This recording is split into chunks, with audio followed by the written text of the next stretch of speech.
Evidence over emotion. Jadunath সরকারের ইতিহাস।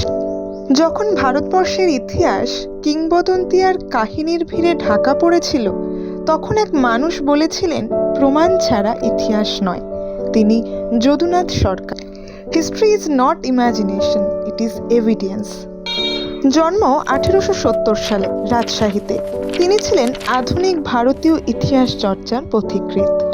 ফার্সি ভাষায় দক্ষতা অর্জন করে তিনি সরাসরি মুঘল দরবারে নথি পড়ে গবেষণা করেন, যা সেই সময় ছিল এক বিরল কৃতিত্ব।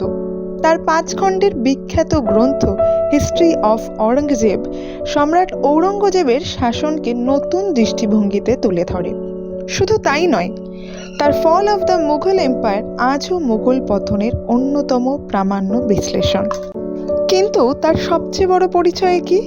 তিনি ছিলেন সত্যের অনুসন্ধানী। ইতিহাসকে আবেগমুক্ত, তথ্য নির্ভর ও কঠোর গবেষণার ভিত্তিতে প্রতিষ্ঠা করেছিলেন।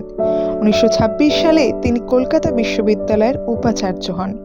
ব্রিটিশ সরকার তাকে স্যার উপাধিতে সম্মানিত করেন। কিন্তু বিতর্কও কম ছিল না, কারণ তিনি সত্য বলতেন, পক্ষপাত নয়।